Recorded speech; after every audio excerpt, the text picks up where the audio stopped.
Good good evening everyone. मेरा नाम पीयूष कुमार है, केमिस्ट्री पढ़ाता हूँ शिक्षा विंडो में। चलिए मैं सॉल्यूशन का सेकंड लेक्चर शुरू करते हैं, ठीक है। मैंने पिछले लेक्चर में सॉल्यूशन के बारे में पढ़ा था, ठीक है। अगर आप उस चीज़ को नहीं देखे हैं तो देख सकते हैं, ठीक है। फिर भी मैं थोड़ा सा दोहरा देता हूँ सॉल्यूशन क्या होता है, ठीक है। जब सोल्यूट सोल्वेंट के साथ मिलते हैं उसको सॉल्यूशन बनाते हैं, क्लियर बात हुआ। लेकिन होमोजेनियस बनानी चाहिए। जैसे मैंने नमक पानी लिया था, एक जगह बालू पानी लिया, ठीक है। तो नमक पानी में क्या हुआ था, नमक पूरी तरह से डिजोल्व हो चुका था पानी में। यानी बोल सकते थे हमारा जो कंपोनेंट है भाई, एक कंपोनेंट क्या था, नमक था, एक कंपोनेंट पानी था, तो पूरी तरह से डिजोल्व हो चुके थे। यानी बोल सकते यूनिफॉर्म कंपोजिशन हो चुके हैं सर। वहीं एक जगह क्या था, बालू था, एक जगह पानी था। हाँ सर, मिक्सचर हुए थे लेकिन यूनिफॉर्म कंपोजिशन हुए हैं, ठीक है। तो हम बोल सकते थे अरे सर नमक पूरी तरह से घुल गया है, ठीक है, कंपोजिशन क्या हुआ, यूनिफॉर्म हो चुके हैं, ठीक है। तो हम वहाँ बोलते सर ये होमोजेनियस है। ये बालू वाला कहानी जो था कि सर जाके नॉन यूनिफॉर्म में है, यानी हमारा हेट्रोजेनियस है। तो हम ये बोल सकते हैं कि हम नमक पानी हमारा एक सोल्यूशन हुआ, बालू पानी क्या हुआ सर, ये सोल्यूशन नहीं हुआ। ठीक है, दो कंपोनेंट मिले हैं, ठीक है सर, मिक्सचर है, लेकिन क्या है, होमोजेनियस नहीं है। यानी होमोजेनियस होना बहुत जरूरी है, ठीक है।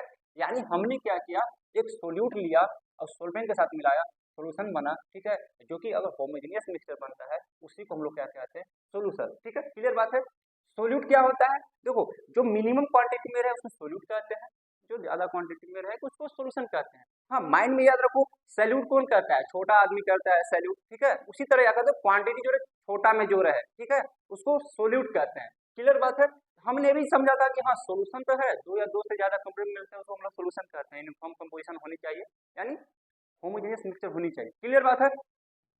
तो हम लोग को माइंड में चल रहा था कि हाँ सोल्यूशन है तो माइंड में पानी चलता है, सोल्यूशन इन लिक्विड। कहने का मतलब मैं आपको पिछले लेक्चर में प्रूफ दिखाया था कि सोल्यूशन क्या होते हैं, सिर्फ लिक्विड नहीं होते हैं, सॉलिड भी होते हैं, ठीक है, लिक्विड भी होते हैं, गैस भी होते हैं। जैसे मैंने समझाया था कि हाँ एयर में देख लो, एयर तो क्या है, लिक्विड जैसा नहीं दिखता है, तो हम बता सकते थे गैसियस था सर, ठीक है। कॉपर जिंक मिल के बना हुआ था, ठीक है, ब्रास बना हुआ था, तो बोलते थे ना कि सर ये तो लिक्विड जैसा नहीं दिख रहा है, ये तो गैस जैसा नहीं दिख रहा है, यानी सर सॉलिड है, ठीक है। क्लियर बात हुआ। पानी मिला दिए नमक के साथ, ये सब लिक्विड है। तो आप देख सकते थे कि हमारा जो सोल्यूशन है तीनों टाइप का बन सकता है, फिजिकल स्टेट में बोले सॉलिड के फॉर्म में भी, लिक्विड में भी, गैस में भी, ठीक है ना। अब हम लोग देखता था कि सोल्यूशन तो बन रहा है, लेकिन हम क्या बोलते, मैक्सिमम क्वांटिटी में क्या लेते थे, सोलवेंट। और जो मैक्सिमम क्वांटिटी में सोलवेंट को लेते हैं ना, हमारा सोल्यूशन वैसा ही बनेगा, ठीक है। जैसे मैंने एक काम करता था, जैसे नमक पानी लिया, पानी ज्यादा है तो ठीक है ना सर, सोलवेंट हमारा पानी हुआ, क्लियर बात है, तो सोल्यूशन कैसे बनेगा, लिक्विड बनेगा। जैसे हमारा एयर के बारे में बात कर रहे थे, नाइट्रोजन ऑक्सीजन सब कुछ प्रेजेंट है सर, लेकिन नाइट्रोजन ज्यादा परसेंटेज में है, 78% में, हम बोले नाइट्रोजन देख गए सर, यानी हमारा सोल्वेंट नाइट्रोजन हुआ। तो हम बोल सकते थे कि हमारा सोल्यूशन कैसा होगा सर, गैसियस होगा। कॉपर जिंक मिलाते थे, कॉपर की कितनी थी, 66 लगभग थे, तो कॉपर क्या होता है, सोलिड। तो हम बोल सकते हैं सर सोलिड हमारा सोल्वेंट है, तो सोल्यूशन कैसा बनेगा, सोलिड बनेगा। हम इतना क्लियर कर सकते हैं कि हमारा सोल्वेंट ही डिसाइड करेगी कि हमारा सोल्यूशन कैसा बनेगा, ठीक है। तो मैंने यहाँ देखो मैंने क्या किया, मैंने सोल्वेंट को गैस रख लिया, सोल्यूशन कैसा बनेगा, क्लियर बात है। अब मैंने क्या किया, एग्जाम्पल रूप में दिखा रहा है कि mixture of oxygen and nitrogen gas, nitrogen gas, ठीक है, ये एक गैस हुआ। ऑक्सीजन क्या होता है, एक गैस होता है, हमें पता है नाइट्रोजन की मात्रा ज्यादा होता है, गैस के रूप में है, तो हम ये हमारा सोल्वेंट हुआ, क्लियर बात है। अगर ये हमारा सोल्वेंट हुआ तो सोल्यूशन कैसा बनेगा, गैसियस बनेगा। इसमें देख लो क्लोरोफॉर्म एक लिक्विड के फॉर्म में होता है, ठीक है ना, जो उड़ जाता है बाहर छोड़ोगे तो।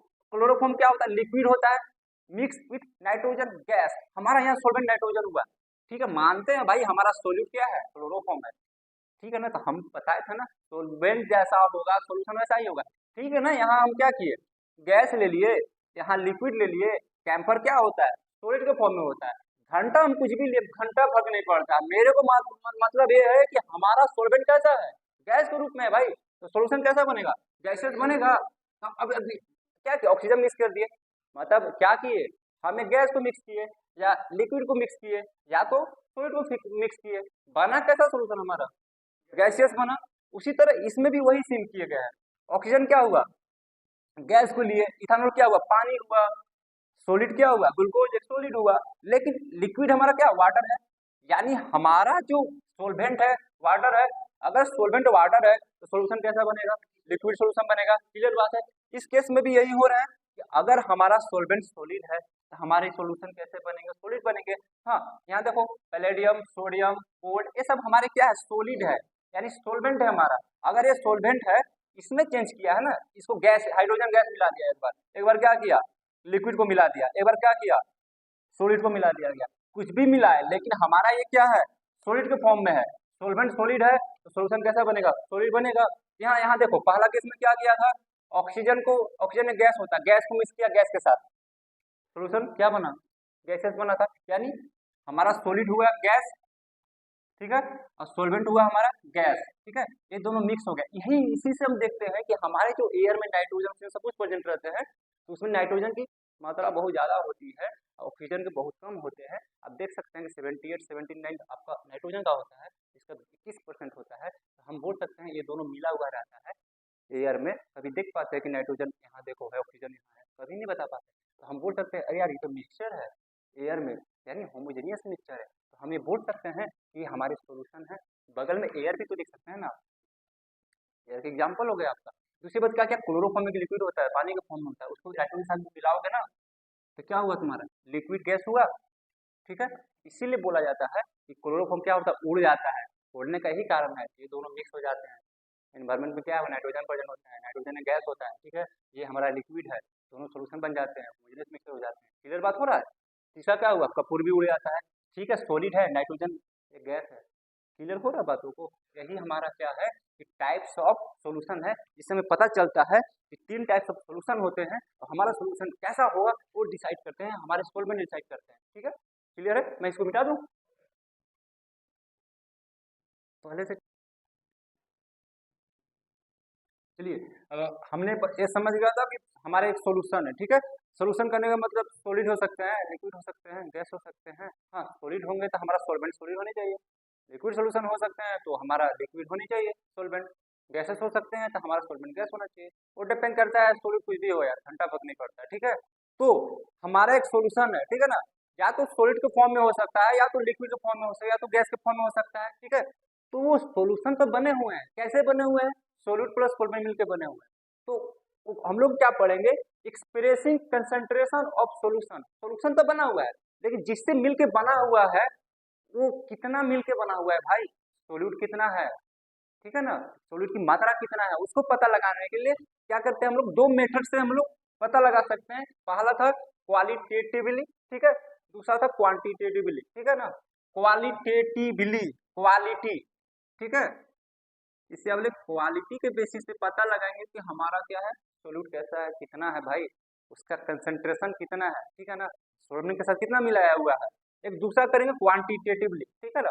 अगर ये आ ही गया था फिर ये आने की क्या जरूरत है, ठीक है ना, ये आया ही क्यों, हर चीज को मैं बताऊंगा, क्लियर करूंगा। क्या होता है, कोई भी हमारे सोल्यूशन है, ठीक है ना, लिक्विड के फॉर्म में है, ठीक है ना, तो बोल देता था ना कि डाइल्यूट सोल्यूशन है, कंसंट्रेटेड सोल्यूशन है, ऐसे बोला जाता था। तो डाइल्यूट सोल्यूशन होता है, क्या होता है, क्या होता है ना, जब हम किसी भी सॉल्यूशन को बनाया है, सॉलिड मिला है, सॉल्वेंट मिला है, तो हमारा अगर सोल्यूट की मात्रा क्या है, कम है, तो क्या बोलते थे ना, डाइल्यूट सॉल्यूशन है, ठीक है। अगर सोल्यूट की मात्रा ज्यादा है तो बोलते थे कंसंट्रेटेड है। जैसे मैंने क्या किया, 2 बीकर लिया, ठीक है, इस बीकर में क्या किया, पानी लिया, इसमें 2 चम्मच 2 स्पून साल्ट डाल दिया, ठीक है। इसमें क्या किया, 5 स्पून साल्ट डाल दिया, ठीक है ना। तो इसको क्या बोलता था ना कि भाई एक काम कर, इसमें सोल्यूट की मात्रा कम है, इसके कंपेरिजन में, यानी relatively very small quantity of solute, इसमें कम डाला हुआ है, इसको बोल देता था ना कि क्या है, डाइल्यूट सॉल्यूशन है, ठीक है। इसको बोलता था कंसंट्रेटेड सॉल्यूशन है, ठीक है ना। लेकिन तो अब कोई तुमको बोल दे, देख ए हटा दे, ठीक है ना, बोलेगा 2 सॉल्यूशन दिया हुआ है, एक डाइल्यूट है, दूसरा कंसंट्रेटेड है। एक हम ये भी तो कर सकते थे, यहाँ क्या करते, 2 चम्मच की जगह हम 10 चम्मच लिख सकते थे, 10 स्पून, यहाँ 20 स्पून, मिला जुला के तो वही बोलता ना डाइल्यूट सॉल्यूशन है, कंसंट्रेटेड है। लेकिन एक्चुअल में हमको कंसंट्रेशन पता चल रहा था कि अरे भाई एक्चुअल में हम सोल्यूट कितना डाले हैं, केमिस्ट्री है, हर चीज को परफेक्ट समझना पड़ेगा कि कोई भी चीज कितना डाला हुआ है। ये तो कंपेरेटिवली बोला जाता था कि हाँ हमारा डाइल्यूट है, डाइल्यूट करने का मतलब हमारा जो कंसंट्रेशन है ना, जो सॉलिड की मात्रा दिया गया है ना, वो कम लिया गया है as comparative to concentrated. Clear बात है। तो हम यहाँ क्वालिटी के बेसिस पे पता लगा सकते थे कि हाँ भाई देख के बता सकते हैं हाँ डाइल्यूट सोल्यूशन है, यानी सोल्यूट की मात्रा कम मिलाया गया है, कंसंट्रेटेड है यानी सोल्यूट की मात्रा ज्यादा मिलाया गया, लेकिन कितना मिलाया गया घंटा भाग नहीं पड़ रहा था, पता ही नहीं चल रहा था। तो अब उसके बेसिस में हमको पता करना चाहिए ना कि इसमें कितना एक्चुअल में मात्रा मिलाया गया है सोल्यूट का। इसलिए हम लोग क्या किए, क्वालिटेटिवली आया जिसमें कि बहुत सारे मेथड होते हैं, उससे पता लगाते हैं कि हमारा कंसंट्रेशन कितना है, किसी भी जो कंपोजिशन मिलकर अगर सोल्यूशन बने हुए हैं ना, तो हमारा भाई सोल्यूशन में उस सोल्यूट कितना है, कितना मात्रा मिला हुआ है, उसका क्वांटिटी क्या है। ये बहुत सारे मेथड होते हैं। पहला होता है मास परसेंटेज, ठीक है, दूसरा होता है वॉल्यूम परसेंटेज, तीसरा होता है मास बाई वॉल्यूम परसेंटेज, चौथा पार्ट्स पर मिलियन, जिसको हम लोग पीपीएम भी बोल सकते हैं, ठीक है, शॉर्ट फॉर्म में पीपीएम। चौथा थे मोल फ्रैक्शन। मोल फ्रैक्शन क्या है ना, मोल मतलब एक दाग समझिए, ठीक है, दाग कौन देता है, एक्स देती है ना, बहुत बड़ा दाग एक्स देती है, इसको एक्स से डिनोट कर सकते हैं, ठीक है। ये मोलारिटी है, इसको क्या कर सकते हैं, एम से कर सकते हैं, ठीक है ना। ये भी तो फिर एम ही से है। एक चीज याद रखिएगा, इसको छोटा एम से करेंगे हम, इसलिए करेंगे, देखिए कैसे याद करने का एक तरीका है। रांची में पहाड़ी मंदिर है, ठीक है, पहाड़ी मंदिर जब हम निकले थे ना वहां से, तो सामने दुर्गा मंदिर, वहाँ लिट्टी खिलाता है, ठीक है, वो लिट्टी छोटा छोटा लिट्टी खिलाता है। माइंड में दिमाग में लगे चले सर क्या गए थे पहाड़ी मंदिर के सामने लिट्टी खाने गए थे, ठीक है, वो छोटा छोटा लिट्टी खिलाया था, यानी जहां भी लिट्टी का वर्ड आए छोटा एम करेंगे, ठीक है ना। यानी हम समझ सकते हैं मोला रीटी है तो बड़ा एम कर सकते हैं। ये हमारे क्या हुए, एक्सप्रेस करने के मेथड हुए, जो कि हम लोग पता लगा सकते हैं किसी भी सॉल्यूशन में वो सोल्यूट की मात्रा है एक्चुअल में कितना मिलाया गया है, इससे पता नहीं चल पा रही थी। अबे डाइल्यूट बोल रहा है, कंसंट्रेटेड बोल रहा है, ठीक है ना। तो अगर पहले यहाँ 2 चम्मच 5 चम्मच, हाँ भाई कंसंट्रेटेड है, ये डाइल्यूट है, हम क्या किए 20 चम्मच 30 चम्मच डाल दिए, फिर भी तो वही नाम बोला जाएगा ना, लेकिन हमको एक्चुअल में पता थोड़ी चल रहे थे कि हमारे सोल्यूट कितना मिलाया गया उसमें। लेकिन इससे क्या करेंगे हम लोग, एक्चुअल पता करेंगे कि हमारा कितना कंसंट्रेशन कंपोजिशन बना हुआ है, हमारे कितना सोल्यूट मिला गया है। इसीलिए हम लोग 5 पॉइंट को पढ़ेंगे कि हमारे क्वांटिटेटिव के बेसिस पे कि हमारा सोल्यूट की मात्रा कितना मिला है किसी भी सोल्यूशन में। क्लियर बात है। तो आज हम इस डिस्कस करेंगे मास वॉल्यूम, मास और वॉल्यूम, पार्ट्स पर मिलियन। ये 3 चीज मैं अगले लेक्चर में शुरू करूंगा, ठीक है ना, मिटा दूं।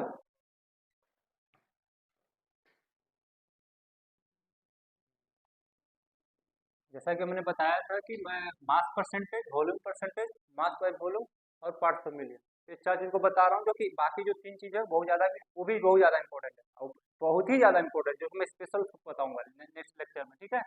तो क्या होता है, ये सब हमारे मेथड है कि क्या मेथड है, कंसंट्रेशन को पता लगाने के लिए एक्चुअल में जो हमारे कंपोजिशन मिलके हमारे जो सोल्यूशन बने हैं, हमारे सोल्यूट प्लस सॉल्वेंट के सोल्यूशन बने हुए हैं, तो कितना है भाई उसी को पता लगाने के बहुत सारे मेथड होते हैं, जिसमें कि मैंने अभी 4 पढ़ूंगा, ठीक है। पहला क्या थे, मास परसेंटेज। मास परसेंटेज करने का मतलब नाम से याद कीजिए, किसी का मास है, ठीक है, सोल्यूशन बना हुआ है मास के रूप में है, कितना परसेंट में है भाई, जैसे तुम आपको बता दिया 10% glucose in water by mass, यानी कहने का मतलब क्या कर रहा है 10% ग्लूकोज है, ठीक है ना, पानी में, ठीक है ना, हम बता सकते हैं कि 10% है, यानी कहने का मतलब 10 ग्राम है, ठीक है, बाई मास कर रहा है, चीजों को समझिए। अब W बाई W कहने का मतलब जो नीचे में दिया हुआ रहे ना, ठीक है, बोलने का मतलब सोल्यूशन हमारा वैसा है, यहाँ क्या वेट के फॉर्म में है, ठीक है, यहाँ वॉल्यूम के फॉर्म में है, यहाँ वॉल्यूम के फॉर्म में है, ठीक है ना। और चीज को देखिए, यहाँ 10% glucose in water by mass, कहने का मतलब 10 ग्राम ग्लूकोज है, ठीक है, तो 90 ग्राम क्या होगा, पानी होगा, 10% है ना, 100 में से 10% है तो 90% पानी हो जाएगा। तो हम बोल सकते हैं कि 10% ग्लूकोज है, ठीक है ना, और 90% पानी है, यानी 10 ग्राम ग्लूकोज है, 90 ग्राम पानी है, मिलकर कितना बन रहा है सोल्यूशन, यानी 10 ग्राम ग्लूकोज है, यानी हमारा सोल्यूट है 10 ग्राम, और 90 ग्राम पानी है, यानी सोलवेंट है 90 ग्राम, ठीक है, मिला के कितना सोल्यूशन बन रहा है 100 ग्राम।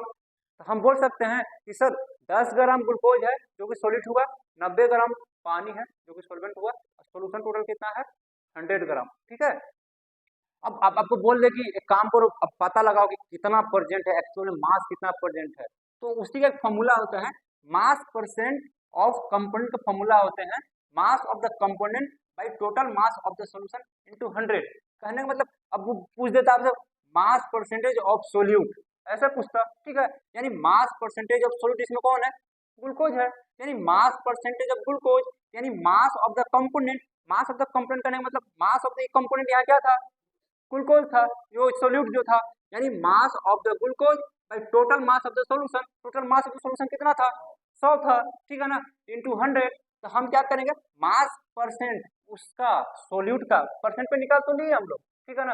अब उसी पानी का पूछता भाई, सोल्वेंट का पूछता, तो सेम क्या बोलते, mass percentage of water, mass mass of the compound करने का, मास of the water by total mass into 100। इस पे आप न्यूमेरिकल कीजिएगा ना तो क्रिस्टल क्लियर होगा, ठीक है। मैं भी न्यूमेरिकल कराऊंगा। अब उसके बाद समझ में आएगा क्या कहना चाहता है। अगर आपको समझ में नहीं आया होगा तो और अच्छे से समझ में आएगा। अब देखो मुझे वॉल्यूम के रूप में बता रहा है, मतलब नीचे ये कह रहा है, कहने का मतलब सोल्यूशन जो होंगे लिक्विड फॉर्म में होंगे, ठीक है। यानी हमारा सोल्वेंट कैसा होना चाहिए, सिंपल बात है, लिक्विड होनी चाहिए। तो इसमें सेम इसे उठा के पटक दो ना, क्या ही दिक्कत है। यहाँ मास कर रहा है, यहाँ वॉल्यूम कर दो, वॉल्यूम परसेंटेज ऑफ सेम, समझाने की जरूरत ही नहीं है। यहाँ मास परसेंटेज ऑफ कंपोनेंट था, तो यहाँ वॉल्यूम परसेंटेज है, तो जहाँ मास था वॉल्यूम कर दिया हम, क्या ही दिक्कत है। तो यहाँ जैसे एग्जाम्पल होगा 10% V/V ethanol solution in water. Ethanol क्या होता है, लिक्विड के फॉर्म में होता है, ठीक है ना। तो हम यहाँ बोल सकते हैं ना 10 ml ethanol dissolve in 90 ml of water, ठीक है। दोनों मिक्स हुए, यानी हमारा सोल्वेंट हुए इथानॉल, ठीक है, अरे सोल्यूट हुए इथानॉल और सोल्वेंट हुए हमारा पानी, मिला के एक सोल्यूशन बने जो कि 100 ml के बने हुए हैं। सेम यही फॉर्मूला है, ठीक है। अब देखो मास बाई वॉल्यूम करने का मतलब हमारा जो सोल्यूशन होगा वॉल्यूम के रूप में होगा, ठीक है। इसका मतलब मास बाई वॉल्यूम अगर कर रहा है तो यानी कहना चाहता है कि 100 ml सोल्यूशन में, ठीक है, सोल्यूट सोल्वेंट मिलकर जो सोल्यूशन बने हुए हैं वो 100 ml के हैं, ठीक है। तो 100 ml सोल्यूशन में, ठीक है, mass of solute dissolve in 100 ml solution, हमारा सोल्यूट कितना डिजोल्व किया गया है, ठीक है ना, उसका मास, सोल्यूट का मास कितना डिजोल्व किया गया है, कितना में, 100 ml में। क्लियर बात होगा। जैसे आपको बोल देंगे 1%, 1%, ठीक है, 1% W/V sugar solution in water, कहने का मतलब 1 ग्राम, क्लियर है, 1 ग्राम हमारा शुगर डिजोल्व किया गया है, कितना, 100 ml वाटर में। क्लियर बात हुआ, बोल सकते हैं ना 1 gram of sugar dissolve in 100 ml of solution, not a सोल्वेंट। एक चीज को याद रखना, हमारा 100 ml का सोल्यूशन में कितना हमारा सोल्यूट डिजोल्व किया गया, उसी को क्या कहते हैं, मास बाई वॉल्यूम। क्लियर हुआ। पार्ट पर मिलने में कुछ नहीं होता है। जब हमारा सोल्यूट सोल्वेंट से मिलकर सोल्यूशन बना हुआ है ना, अगर सोल्यूट बहुत कम है, बहुत कम है, बहुत कम है, मतलब इतना कम मतलब 0.00 के पीम में है, ठीक है ना, तो वैसे रिप्रेजेंट नहीं कर पाएंगे। हम लोग क्या करेंगे, मिलियन लगा देंगे, पार्ट पर मिलियन लगा देंगे, उसमें क्या करेंगे 10⁻6 लगा देंगे, क्योंकि मिलियन समझ रहे हो ना, 10 लाख होता है, 10⁻6 कर दिए हैं, ठीक है ना। जैसे आपको बोल दिया शुगर 2 ppm इन सोल्यूशन, कहने का मतलब क्या होगा, 2 ग्राम शुगर मिक्स किया गया हुआ है, ppm मतलब क्या होता है 10⁻6, यानी 10 लाख में, ठीक है ना। यानी 2 ग्राम शुगर प्रेजेंट इन 10⁻6, ठीक है, ग्राम ऑफ सोल्यूशन। क्लियर हो रहा है बातों को। तो यही चीज है। अब चलिए मैं, अगर अगर आपको अगर क्लियर भी नहीं हुआ होगा ना, तो मैं न्यूमेरिकल करके दिखाता हूँ इसके बेसिस पे, जो कि आपके एनसीईआरटी के हैं, बहुत इंपॉर्टेंट क्वेश्चन है, ठीक है। तो उसको क्वेश्चन करते हैं कि क्या कहते हैं, कैसे पूछते हैं। इसमें क्या करेगा ना, क्वेश्चन कुछ नहीं करेगा, आपको नाक को कैसे पकड़ते हैं ना, बस वैसे ही घुमाएगा। कंपटीशन हो चाहे यहाँ भी हो, हर चीज का मतलब एक ही होता है, जड़ यही है आपका, ठीक है। अब जो क्वेश्चन घुमाएगा, कहीं डेंसिटी डाल देगा, कहीं ये डाल देगा, मास डाल देगा, कुछ नहीं डालेगा, जो भी डालेगा हम क्वेश्चन पूरा करेंगे, ठीक है ना। बस आप ये सूत्र को पकड़ के रखिए, बाकी क्वेश्चन कुछ भी घुमाए आप हर क्वेश्चन को कीजिएगा, ठीक है। चलिए मैं न्यूमेरिकल करता हूँ, ठीक है। तो चलिए हमने mass percentage, volume percentage, mass by volume, ये सब बेसिस पे कैसे क्वेश्चन आते हैं जो एनसीईआरटी में दिए वो क्वेश्चन को हम लोग करते हैं, ठीक है। तो क्वेश्चन क्या है, मैं चीजों को देखिए माइंड में लेकर चलना ये है, ठीक है। क्वेश्चन चाहे कुछ भी पूछे, मेरे को घंटा भर नहीं पड़ता है, ठीक है ना। जैसे क्वेश्चन एक है,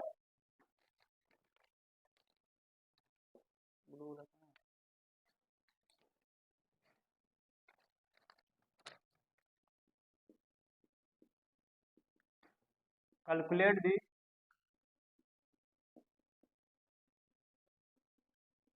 mass percentage of benzene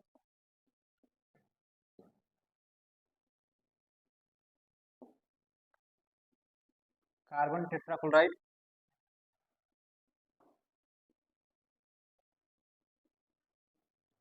if 22 gram of benzene is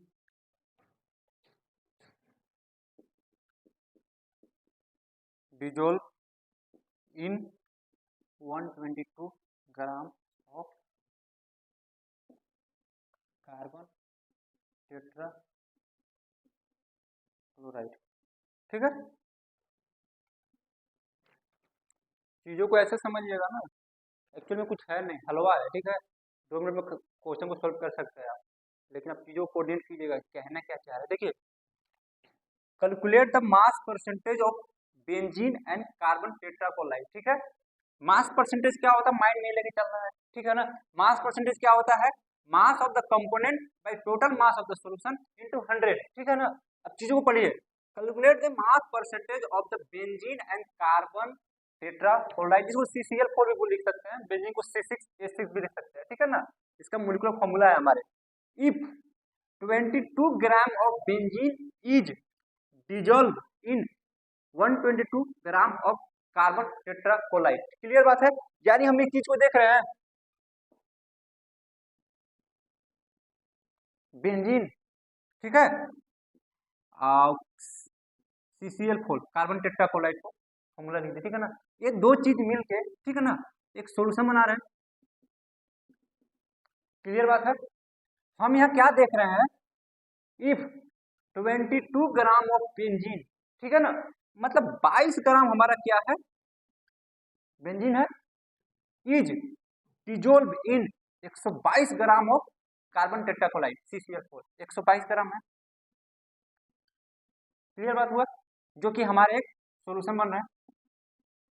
ठीक है ना, आप यहाँ देख रहे हैं सोल्यूट कौन है, सोल्वेंट कौन है, अब बताइए सोल्यूट कौन है, सोल्वेंट कौन है।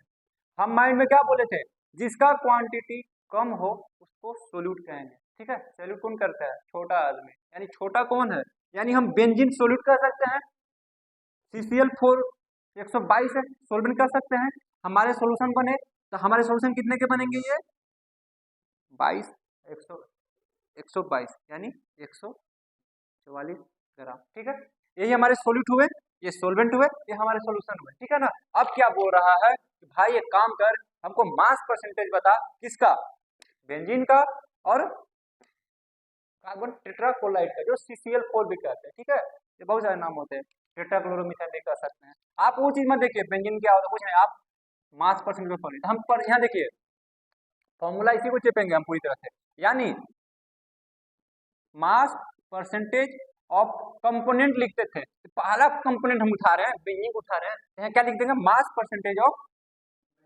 बेंजीन। ठीक है, equal to mass of the component, मतलब कंपोनेंट का मतलब किसका निकाल रहे हैं, बेंजीन का, तो हम यहाँ लिख सकते हैं मास ऑफ द बेंजीन। ठीक है,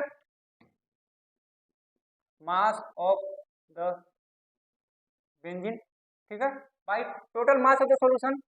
ठीक है ना, यानी total mass of solution, percentage में पूछा इनटू 100, यही ना किए हैं, फॉर्मूला तो यही है। अब देखिए मास ऑफ द बेंजीन, बेंजीन का मास कितना है 22 ग्राम, इसका कितना है total mass of the solution,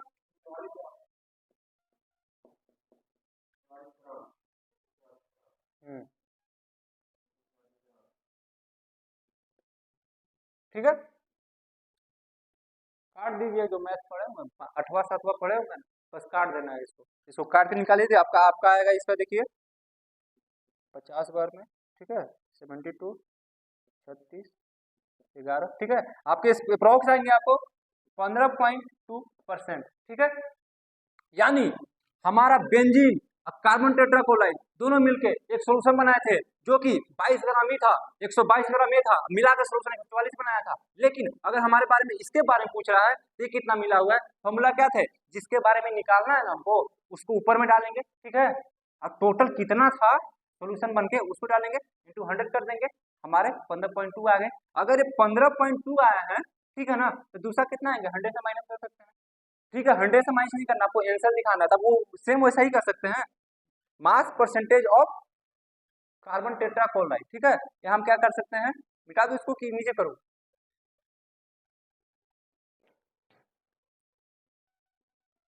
mass percentage of CCl4, ठीक है, मास ऑफ द, क्लियर बात है,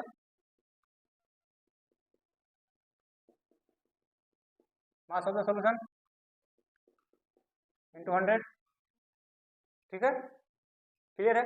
मास ऑफ द CCl4 कितना है, 122, ठीक है, 122 ग्राम। टोटल मास ऑफ सॉल्यूशन कितना है, 144 इंटू 100, ठीक है। अब कितना होंगे आपके अप्रोक्स आ जाएंगे 84.8%। अब ये तो निकाल के बता रहे हैं आपको, और जब एक का 15% निकला ही है 15.2, तो दूसरा क्या करेंगे 100% में से घटा देंगे। क्लियर हुआ, क्वेश्चन कुछ हार्ड नहीं होता है, बस सारी चीजों को समझना, इसको माइंड में लेके चलना, आपको हो जाएगा। एक क्वेश्चन और करते हैं, ठीक है।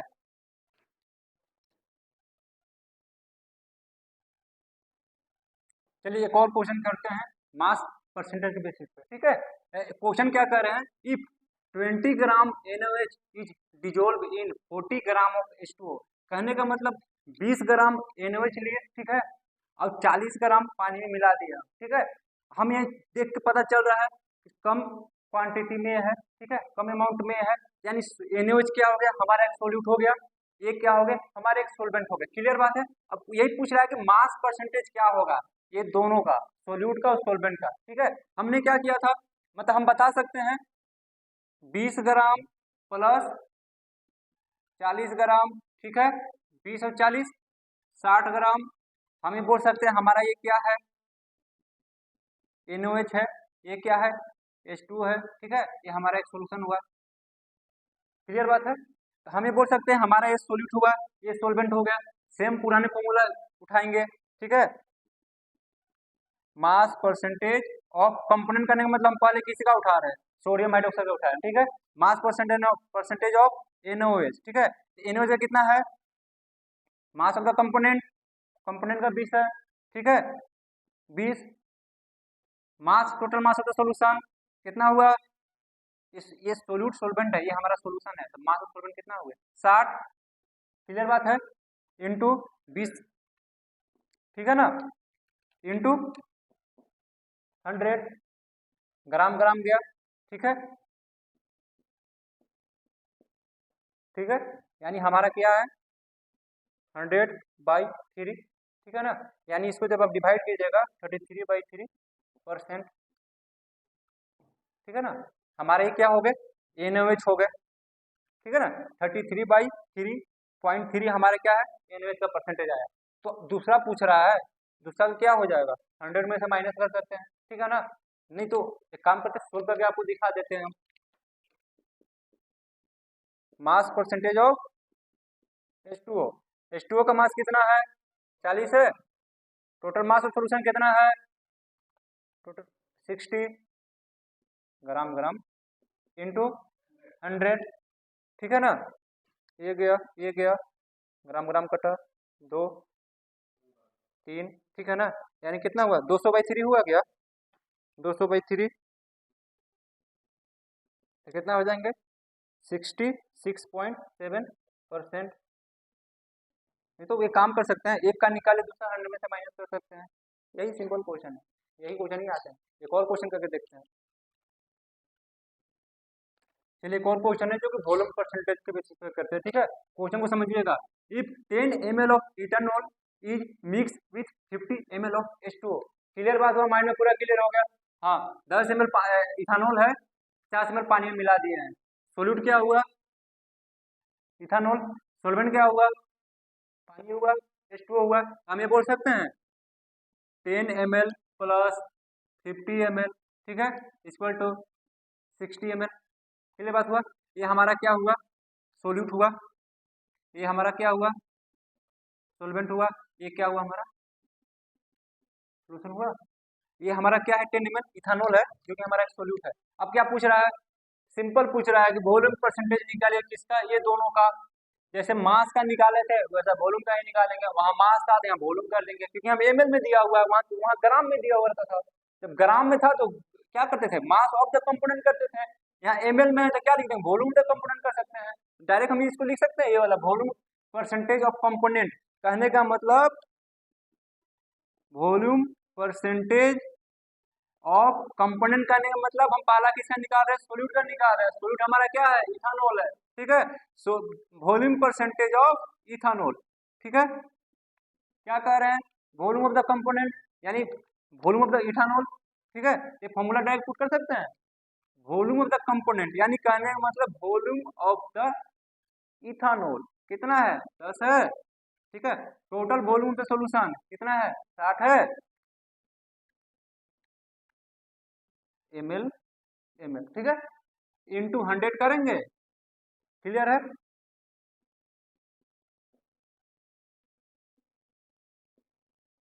ठीक है ना, 50/3, ठीक है ना। ये कितना आ जाएंगे हमारा, 16.3%, क्लियर हुआ, ठीक है ना। अब हमको 16.3 आया है हमारा इथानॉल का, तो इसका कितना होगा, उसमें से माइनस कर देंगे 100 में से। ये तो निकाल के भी देख सकते हैं, काम करके निकाल के देखते हैं, क्या लिखेंगे हम, वॉल्यूम परसेंटेज ऑफ, सही बात है, H2O भी लिख सकते हैं, ठीक है ना। क्या हो जाएंगे हमारा, कितना थे, 50/, ठीक है, सही हो रहा है। क्या कर सकते हैं, काट सकते हैं, ठीक है। ये 50 बार में, ये 3 बार में, 250/3 कितना आ जाएंगे आपके, 100 में से माइनस कर दीजिए इसको, 100 में से 16 माइनस कीजिए कितना होगा, 100 में से 16 माइनस कीजिए तो यानी 15 माइनस कीजिएगा तब वो कितना हो जाएगा, 75, ठीक है। फिर हो जाएंगे 74, 73 होंगे क्या, 73.7, सही, सही बोल रहे हो, पक्का लिख दो, कितना बोले, जोड़ के देख लीजिए, 7 3 10 जीरो हाथ में लगा ले, 6 3 9 10 7 1 8, 83 होंगे मेरे हिसाब से सर, सही बोल रहा हूँ क्या, 83, जोड़ घटा तो कर ही सकते हो यार,